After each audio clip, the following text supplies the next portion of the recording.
Hello दोस्तों, welcome to Mumtaz kitchen. ये देखिए दोस्तों, आज मैं आप सबके साथ दही भल्ले की रेसिपी लाई हूँ, जो कि बिल्कुल रुई जैसे सॉफ्ट बनाना आप लोग को सिखाऊंगी। बिल्कुल भी कड़ा नहीं होगा। लास्ट तक मेरे साथ वीडियो में बने रहिएगा। मैं टिप्स एंड ट्रिक दूंगी कि कैसे आप अपने दही भल्ले को सॉफ्ट बनाएं। ये देखिए दोस्तों, मैं बिना छिलका वाला ये उड़द का दाल रात भर भिगो के रख दी थी, और फिर अब मैं इसको पीसने जा रही हूँ। मिक्सर में पीस के इसका पेस्ट बना लूंगी। ये देखिए दोस्तों, कितना अच्छा पेस्ट बना है। बहुत ज्यादा पानी मत डालिए, नहीं तो बहुत थिन हो जाएगा, तो ये भल्ले मेरे बन के तैयार अच्छे नहीं बनेंगे। और फिर इसको खूब देर तक फेंटिए, और सिर्फ वन साइडेड ही फेंटिए, जिससे कि इसका हवा बाहर ना निकले, तो अच्छे से ये फूलता है।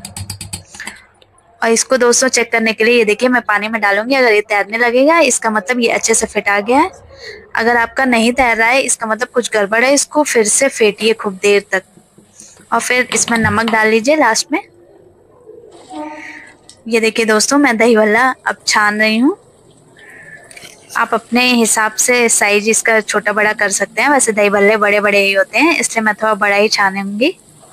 और अभी ये बनने के बाद और भी फूलेंगे। दिल्ली के दही भल्ले बहुत फेमस हैं। आप सब वहां जाइए तो जरूर टेस्ट करिए। ये देखिए दोस्तों, मेरे सारे भल्ले बन के तैयार हैं।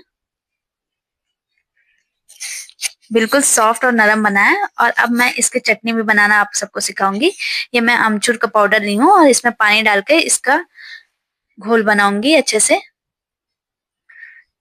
इसको थोड़ा पतला ही आप कर लीजिए पानी डाल के, क्योंकि अभी जब कढ़ाई में इसका छौंक लगेगा तो ये थोड़ा गाढ़ा हो जाता है, इसलिए पतला घोल ही बनाइए। सिर्फ आमचूर पाउडर है और कुछ भी नहीं है इसमें, और पानी मिक्स किया है मैंने। अब इसका कढ़ाई में छौंक लगाऊंगी।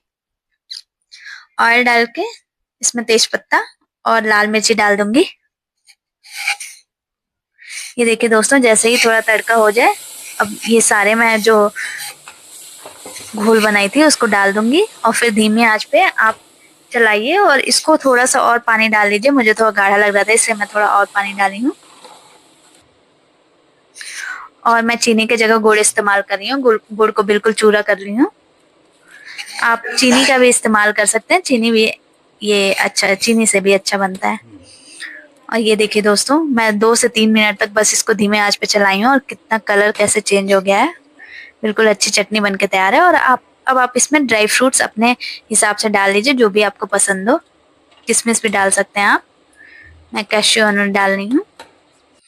और अब इसे थोड़ी देर के लिए फ्रिज में रख दीजिए, तब तक ठंडा होगा। तब तक मैं ये दही तैयार कर लेती हूँ।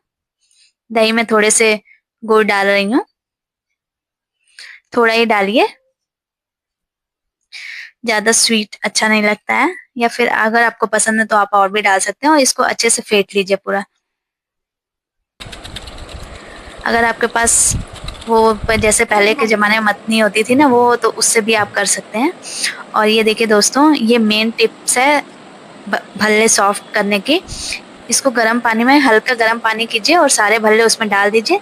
इससे जो एक्स्ट्रा ऑयल रहता है वो भी निकल जाता है, और दही भल्ले मेरे बिल्कुल सॉफ्ट बनेंगे। आप एक बार ट्राई करके जरूर देखिएगा। सॉफ्ट भल्ले बनाने के बस यही तरीके हैं कि आप उसको बहुत अच्छे से फेंटिए पहले स्टार्टिंग में, और फिर जब आप दही में इसको डालना हो तो आप गर्म पानी में, हल्के गुनगुने पानी में उसको डाल के तुरंत निकाल के, फिर हाथ से गार के उसको सारा दही में डाल दीजिए। दही में डालने के बाद दोस्तों 2-3 मिनट तक ऐसे छोड़ दीजिए, ताकि सारा दही उसमें अंदर मिक्स हो जाए। ये देखिए दोस्तों, मेरा दही भल्ला बन के तैयार है, और बिल्कुल सॉफ्ट एंड स्पंजी बनता है। बहुत सॉफ्ट बनेगा। आप सब अपने घर में जरूर ट्राई करिए दोस्तों, बहुत अच्छा बनता है। Okay guys, bye bye. Thanks for watching. Like and subscribe.